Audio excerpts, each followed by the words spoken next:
अस्सलाम वालेकुम फ्रेंड्स, क्या हाल है। उम्मीद करते हैं कि आप ठीक होंगे। फ्रेंड्स, आज की इस वीडियो में हम डिस्कस करने जा रहे हैं पीएमसी के पेड सेशन के क्वेश्चन को। ये जो है वो पीएमसी के एमसीक्यूज पूल या एमसीक्यूज बैंक से निकाले गए हैं। ये बहुत इंपॉर्टेंट क्वेश्चन है और ये क्वेश्चन जो है वो आपकी एमडीकेट में आपके बहुत हेल्पफुल साबित होंगे, क्योंकि ये एमसीक्यूज आपके कॉन्सेप्चुअल बेसिस पे हैं और इन्हीं बेसिस पे आपके पास जो है एमसीक्यूज आते हैं। तो सबसे पहले आपने क्या करना है, उस चैप्टर को क्लियर कर देना है। उसके बाद इसके एमसीक्यूज आपने सॉल्व करने हैं।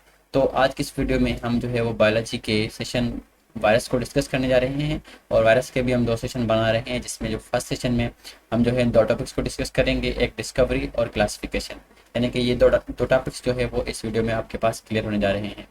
बाकी रिमेनिंग दो टॉपिक्स जो है आपके पास जो है वायरल डिजीज़ का और वायरस के स्ट्रक्चर का, वो इंशाल्लाह हम नेक्स्ट सीरीज़ में डिस्कस करेंगे। तो सबसे पहले आज की इस वीडियो में हम डिस्कस करने जा रहे हैं डिस्कवरी और क्लासिफिकेशन ऑफ वायरस। तो चलिए स्टार्ट करते हैं इस वीडियो को बिना टाइम वेस्ट किए। सबसे पहले अगर बात करें, फर्स्ट क्वेश्चन हमारे पास है वेयर कैन वायरसेस रेप्लिकेट।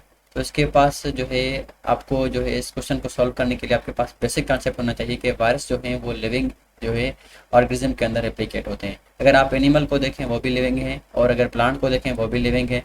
अगर अगर आप बैक्टीरिया की बात करें वो भी लिविंग है। तो इसका जो करेक्ट ऑप्शन बनेगा आपके पास वो बनेगा D, all of them, because these all are the living organisms, hence virus can replicate inside the living body। उसके बाद बात करें क्वेश्चन नंबर 2 की, these are the largest animal viruses, HIV, pox viruses, कोविड-19 या HPV। तो आपके पास जो है वो pox virus largest animal virus है। इस क्वेश्चन में कोई कॉन्सेप्ट नहीं है, आपको जो है वो एज ए डिस्कशन को याद कर लेना है, ठीक है। उसके बाद अगर हम नेक्स्ट क्वेश्चन की बात करें, जिसमें पूछ रहा है वायरस डोंट है, यानी कि वायरस के पास कौन सी चीज़ नहीं है, fossil record, trace in history, reproductive ability, nucleic acid. आपको पता होगा कि वायरस जो हैं वो लिविंग नहीं है, और ये जो है हमारे पास क्या है, माइक्रोस्कोपिक हैं और स्मॉलेस्ट हैं। इसलिए इनका कोई भी हमारे पास फॉसिल रिकॉर्ड अवेलेबल नहीं है। तो इसलिए हमारे पास क्वेश्चन नंबर 3 का जो करेक्ट ऑप्शन बनेगा वो बनेगा ए, दैट इज फॉसिल रिकॉर्ड। उसके बाद अगर हम बात करें क्वेश्चन नंबर 4 की, इसमें पूछ रहा है कि in plants tumour are induced due to. Plant में जो है वो कौन से फैक्टर हैं जो कि क्या करवाते हैं, ट्यूमर काज करवाते हैं। वो बैक्टीरिया भी काज करवा सकते हैं, वायरस भी काज करवा सकते हैं और फंजी भी काज करवा सकते हैं। तो इसके लिए इसका जो करेक्ट ऑप्शन बनेगा वो बनेगा डी, ठीक है। उसके बाद क्वेश्चन नंबर 5 है cell theory does not explain. आपको पता होगा कि जो सेल थ्योरी है उसके कुछ जो है वो बेसिक कॉन्सेप्ट ये हैं कि वो जो है वो सेल को जो है आपके पास एक्सप्लेन करता है, यानी कि लिविंग मटेरियल को जो है एक्सप्लेन करता है। इसमें आपने जो है वो उस ऑप्शन को नॉकआउट करना है जो कि आपके पास लिविंग ऑर्गेनिज्म ना हो। तो अगर हम बात करें फंजी की, वो भी लिविंग है, अलजी भी हमारे पास लिविंग है, वायरस जो है वो नॉन लिविंग है, और प्रोटिस्टा जो है हमारे पास लिविंग है। तो इसके लिए हमारे पास जो करेक्ट ऑप्शन बनेगा वो बनेगा बी, दैट इज वायरसेस, ठीक है। उसके बाद अगर हम बात करें, वो the following has no nucleic acid. आपको पता होगा कि न्यूक्लिक एसिड किस में नहीं है। तो बैक्टीरिया की बात करें, इनमें भी न्यूक्लिक एसिड होता है डीएनए के फॉर्म में। वायरस में भी होता है डीएनए या आरएनए, मगर आप बोथ नहीं कर सकते, डीएनए एंड आरएनए नहीं। वायरस में या तो डीएनए होगा या तो आरएनए होगा। और प्रियन की बात करें, ये हमारे पास एबनॉर्मल प्रोटीन्स होते हैं जो कि क्या करवाते हैं, हमारे पास अल्जाइमर डिजीज़ का काज करवाते हैं। इसमें जो है वो यानी कि ये एक आप कह सकते हैं कि एबनॉर्मल सीक्वेंस ऑफ प्रोटीन है। इसमें कोई डीएनए नहीं होता, कोई आरएनए नहीं होता, कोई न्यूक्लिक एसिड नहीं होता। पायरोड जो हैं उनके पास न्यूक्लिक एसिड होता है। तो इसके लिए इसका करेक्ट ऑप्शन बनेगा वो बनेगा हमारे पास सी, दैट इज प्रियन। उसके बाद अगर क्वेश्चन नंबर 7 की बात करें, उसमें हमारे पास पूछ रहा है कि it is a biological weapon, ठीक है। यानी कि बायोलॉजिकल वेपन की अगर बात करें कि बायोलॉजिकल यानी कि लिविंग ऑर्गेनिज्म, ठीक है, और वेपन यानी कि जो जो चीज़ उसको रेडिकेट करे, उसको ख़त्म करे। तो वो कौन सी चीज़ है जो कि लिविंग ऑर्गेनिज्म को क्या करता है, हार्मफुल है लिविंग ऑर्गेनिज्म के लिए और नुकसानदेह साबित होता है। रेडिएशंस हैं मगर इतना नहीं, केमिकल्स हैं मगर इतना नहीं। अगर वायरस की बात करें, वो क्या है हमारे पास, वेरी हार्मफुल हैं, इसकी जो है हमारे पास कोई फ़ायदे वगैरह नहीं है। तो इसलिए हमारे पास वायरस जो होगा वो उसका करेक्ट ऑप्शन होगा। उसके बाद डिस्कस करें viruses transmission is affected by. Virus की ट्रांसमिशन है जो है वो किस चीज़ से अफेक्टेड होती है। एक तो जो है हमारे पास बायोटिक फैक्टर्स जो होते हैं वो उसको अफेक्ट करते हैं, और दूसरा हमारे पास जो फिजिकल कॉन्टेक्ट्स वगैरह होते हैं वो उनको अफेक्ट करते हैं, और केमिकल फैक्टर का कोई इतना ज़्यादा रोल नहीं होता। तो इसलिए इसका जो करेक्ट ऑप्शन बनेगा वो बनेगा D, both A and C, ठीक है। उसके बाद डिस्कस करें viruses are entirely between living and non living. तो इस यानी कि वायरस जो है हमारे पास लिविंग और नॉन लिविंग के दरमियान में है या बॉर्डर लाइन में है। तो इसलिए हम वायरस को किस कैटेगरी में रखते हैं, इसको हम कहते हैं ट्रांजिशनल, यानी कि ट्रांजिशनल मीन्स दरमियान। अगर कोई भी दो चीज़ों के दरमियान में हो उसे हम क्या कहते हैं, ट्रांजिशनल। तो इसलिए हम वायरस क्या क्या कहते हैं, ट्रांजिशनल। इसलिए जो है इसका करेक्ट ऑप्शन बनेगा बी, ट्रांजिशनल। ठीक है। उसके बाद अगर हम मूव करें क्वेश्चन नंबर 10 की तरफ, वो उसमें पूछ रहा है हमारे पास, virus when attack on unfamiliar organism it is mutated many times and come as. तो जब जो है वायरस जो है अनफेमिलियर ऑर्गेनिज्म को अटैक करता है वो ज़्यादा म्यूटेट होता है, और जो उसकी जो है वो आप कह सकते हैं हार्मफुलनेस ज़्यादा हो जाती है, यानी कि वो ज़्यादा डेंजरस हो जाता है, और मोर वायलेंट भी हो जाता है, और मोर ट्रांसमिबल हो जाता है। तो इसके लिए इसका जो करेक्ट ऑप्शन बनेगा हमारे पास वो बनेगा डी, ऑल ऑफ देम। यानी कि मोर जो है वायलेंट भी होता है, डेंजरस भी होता है, मोर म्यूटेटिव भी होता है, और मोर ट्रांसमिबल भी होता है। इसलिए जो इसका करेक्ट ऑप्शन बनेगा वो बनेगा D, that is all of them. उसके बाद डिस्कस करें, viruses are classified into many groups on the basis of. तो इसकी अगर हम बात करें तो इसमें हमारे पास की में जो है एक ऑप्शन बी दिया हुआ है इसका। तो अगर कुछ हिसाब से देखें न्यूक्लिक एसिड ही इसका जो है वो बेस्ट ऑप्शन रहता है। अगर आपको भी इसका करेक्ट ऑप्शन आता है तो आप कमेंट में इसको बता दीजिएगा कि इसमें कौन सा जो है वो पॉसिबल है। ठीक है। क्वेश्चन नंबर 11, उसके बाद हम डिस्कस करें, viruses use which are the following enzyme for break down of bacterial cell wall. तो वायरस के पास कौन, यानी कि वायरस कौन सा एंजाइम यूज करता है जो है वो बैक्टीरिया के सेल वॉल को ब्रेक करने के लिए। जो लाइसोजाइम एंजाइम है हमारे वायरस जो है इसे यूज करता है to break down the bacterial cell wall. उसके बाद डिस्कस करें, viral proteins and genome in host cells are assembled eight.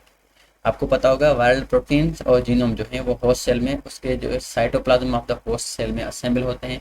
तो इसलिए इसका करेक्ट ऑप्शन बनेगा वो बनेगा ए, दैट इज साइटोप्लाज्म। ठीक है। उसके बाद डिस्कस करें, viruses can bird from. Virus जो होते हैं वो कौन से ऑर्गेनेल से बर्ड होते हैं, या आप कह सकते हैं कि पॉप आउट होते हैं। तो उसके पास जो रफ एंडोप्लाज्म रेटिकुलम से भी ये जो है वो बर्ड हो जाते हैं, गोल्जी बॉडी से भी हो जाते हैं, और न्यूक्लियर एनवलप से हो जाते हैं। तो इसके लिए जो इसका करेक्ट ऑप्शन बनेगा वो बनेगा डी, ऑल ऑफ देम। ठीक है। उसके बाद अगर हम नेक्स्ट क्वेश्चन को डिस्कस करें जिसमें हमारे पास पूछ रहा है कि dash refers to removal of, sorry देखें, dash refers to the removal और ब्रेकडाउन ऑफ कैप्सिड। ठीक है। अनकोटिंग जो है हमारे पास रिमूवल या ब्रेकडाउन ऑफ कैप्सिड को जो है हमारे पास क्या करता है, शो करता है। इसका करेक्ट ऑप्शन बनेगा ए। उसके बाद है which virus enter the host cell as a whole. जो एनिमल वायरस है वो होस्ट सेल में कंप्लीटली जो है वो क्या करता है, एंटर कर जाता है। प्लांट वायरस नहीं करता, बैक्टीरियोफेज नहीं करता।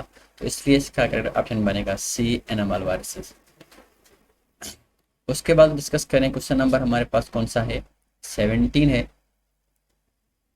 ये जो है क्वेश्चन नंबर 17, हमने जो 16 क्वेश्चन डिस्कस किए थे वो थे क्लासिफिकेशन ऑफ वायरस के बारे में। अब जो डिस्कस करने जा रहे हैं वो है डिस्कवरी ऑफ वायरस, यानी कि आप इस टॉपिक को हेडिंग दे सकते हैं कि ये कौन से आपके पास है, ये आपके पास है डिस्कवरी ऑफ वायरस। ठीक है, इससे रिलेटेड है। क्वेश्चन नंबर 7 को अगर डिस्कस करें, the branch of that deals with the study of virus is known as. जो हमारे पास वायरोलॉजी है वो वायरस की स्टडी को क्या करता है, रिप्रेजेंट करता है या शो करता है। इसलिए इसका जो करेक्ट ऑप्शन बनेगा वो बनेगा बी, वायरोलॉजी। उसके बाद डिस्कस करें, Lewis pasture made vaccination for. जो लुईस पास्चर है उसने जो वैक्सीनेशन बनाई थी उसने रेबीज के खिलाफ, एंथ्रेक्स के खिलाफ और फाउल कोलरा के खिलाफ, यानी कि इन तीनों चीज़ों के बारे में जो है वो लुईस पास्चर ने क्या बनाई थी, वैक्सीन बनाई थी। इसलिए इसका जो करेक्ट ऑप्शन बनेगा वो बनेगा डी, ऑल ऑफ देम। उसके बाद according to Ivanovsky what are the soluble living germs. तो सबसे पहले यानी कि प्रीवियस हिस्ट्री में जो है वो मोस्ट डेंजरस जो यानी कि आप कह सकते हैं कि डिजीज काजिंग एजेंट था वो बैक्टीरिया समझा जाता था। ठीक है। वो जो बैक्टीरिया को एनालाइज करते थे उनके पास एक पेपर होता था जिसको ये कहते थे पोर्सिलिन पेपर। उसके थ्रू जो है वो बैक्टीरिया वगैरह को क्या करते थे, एनालाइज करते थे। ठीक है। अगर यानी कि उस हद तक बैक्टीरिया की डिस्कवरी हो चुकी थी उनके बारे में वायरस का कोई नॉलेज था ही नहीं। तो वो जब वायरस जो है वो कुछ डिजीज़ वगैरह काज करने लगा तो उनको ये समझते थे यानी कि लोग कि वो भी बैक्टीरिया है। मगर जब आयोनिस्को ने इसको जो है एनालाइज किया तो उसने देखा कि ये वो ऑर्गेनिज्म है जो कि बैक्टीरिया से भी क्या है, छोटे हैं। तो इसलिए आयोनिस्को ने इसको क्या कहा है कि ये हमारे पास वायरसेस हैं, बैक्टीरिया नहीं है।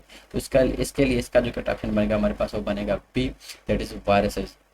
उसके बाद आता है क्वेश्चन नंबर 20 की बात करें, when was the bacteriophage phenomena discovered by the D हेरिले।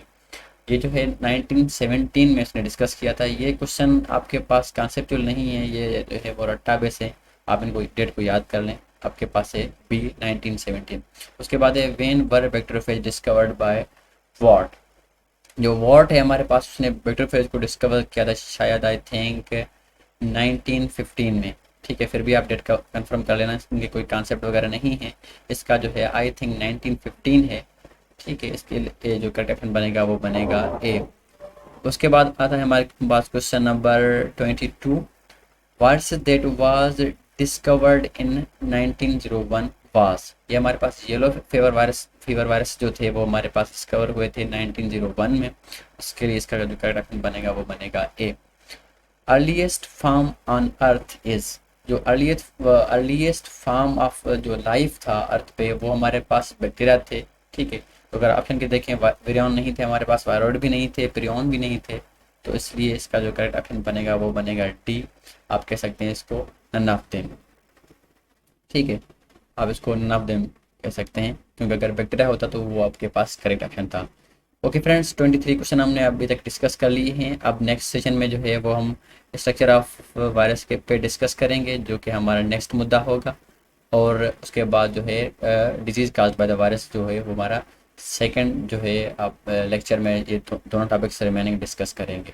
Okay friends, अगर आपको ये हमारी वीडियो पसंद आए तो उसको लाइक कीजिएगा और साथ साथ हमारे चैनल को भी सब्सक्राइब करें। ओके फ्रेंड्स, टेक केयर, अल्लाह हाफिज़।